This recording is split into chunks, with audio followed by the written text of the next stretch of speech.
CTET का paper भली भांति संपन्न हो गया है।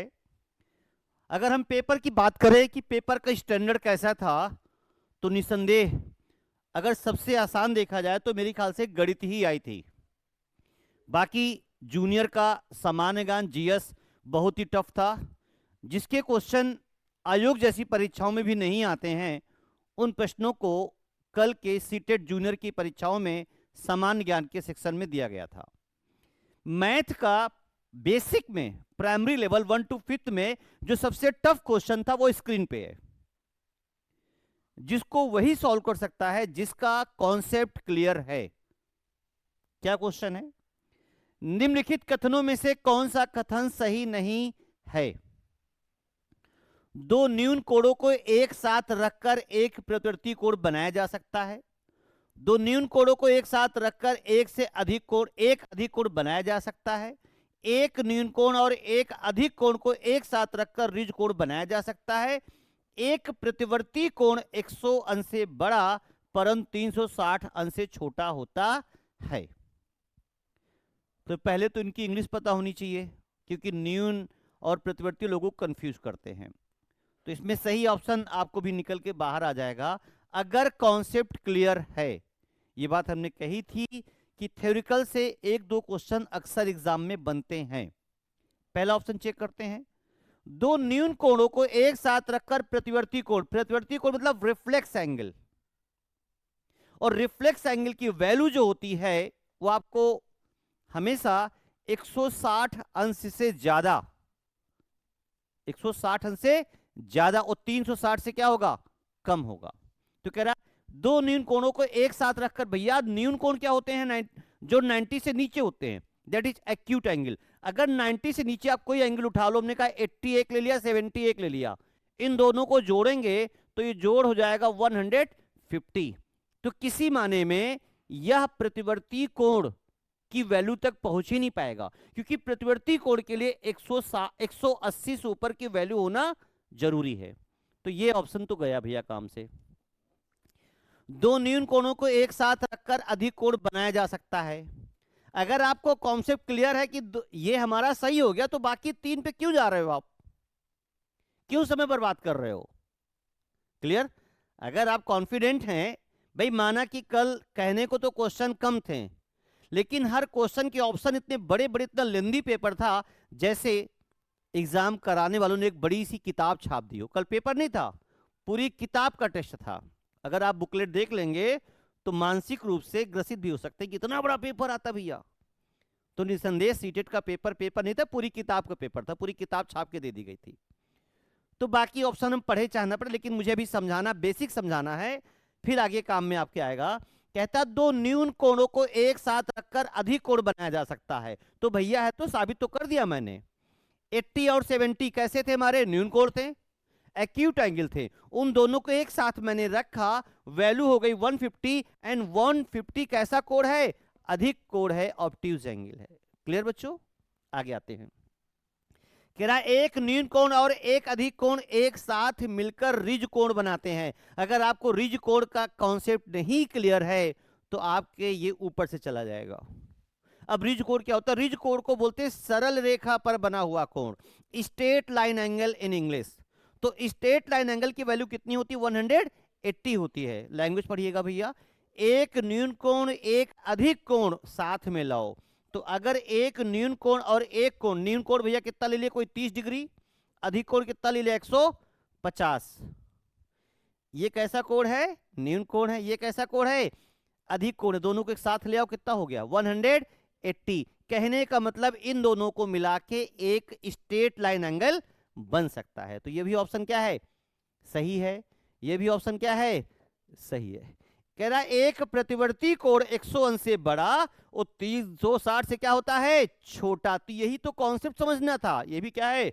सही है। तो सवाल नहीं, कॉन्सेप्ट का भंडार है ये क्वेश्चन, और ये सबसे कठिन क्वेश्चन था, आप कह सकते हैं सीटेट की होने वाली कल की परीक्षा का था। बाकी आसान।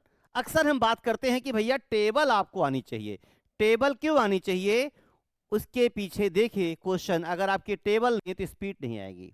मैं अक्सर लोग कहते हैं क्या है टेबल में, टेबल तो हम जोड़ के निकाल लेंगे। अब इस सवाल को देखने के बाद आपको एहसास होगा कि हाँ टेबल आनी चाहिए। टेबल ना आने से हमारी स्पीड में कहीं ना कहीं थोड़ी सी कमी आ जाती है। सवाल पढ़िए। दो संख्याओं का एचसीएफ 18 है तो निम्नलिखित में से एलसीएम हो सकती है। अब जिसको कॉन्सेप्ट क्लियर हो मार देगा, उड़ा के मार देगा। एचसीएफ क्या होता है? कॉमन। दो संख्याओं में कॉमन क्या निकला है? 18 निकला है। और एलसीएम क्या हो सकता है? एलसीएम क्या होगा? एलसीएम वह नंबर होता है जिसमें उन संख्याओं का भाग किया जा सके।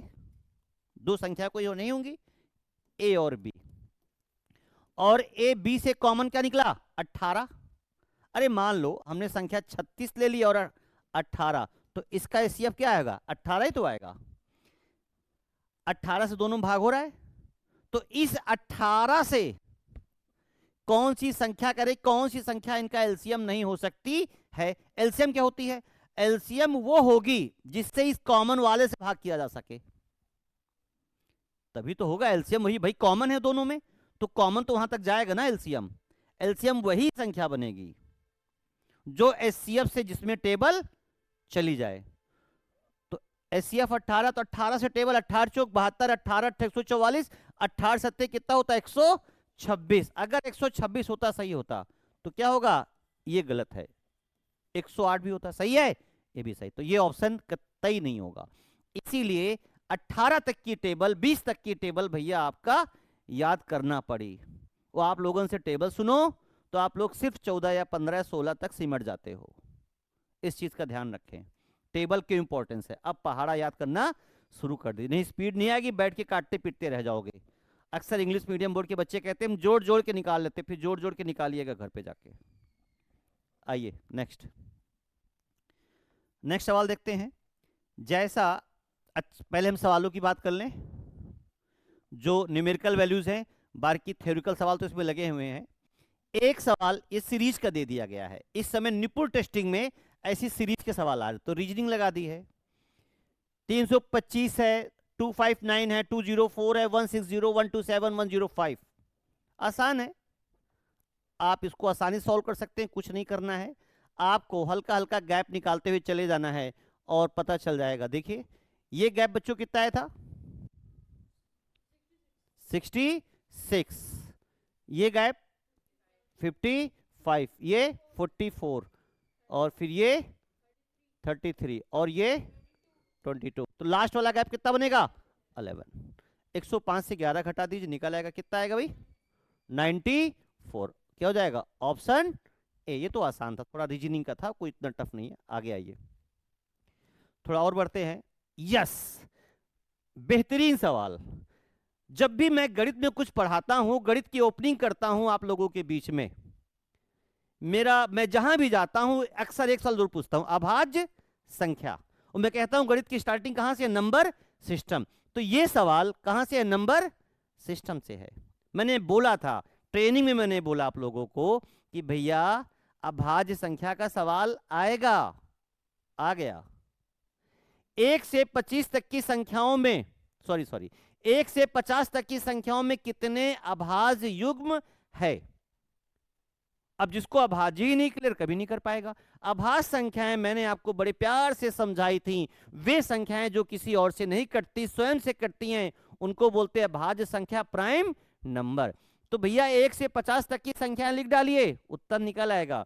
1 से 50 तक की लिखोगे तो 1 2 3 4 5 6 7 8 9 10 11 12 13 14 15 ऐसे 50 तक। अब भैया लिखते लिखते हो जाएगी देर, हम ओरल आपको बता दे रहे हैं।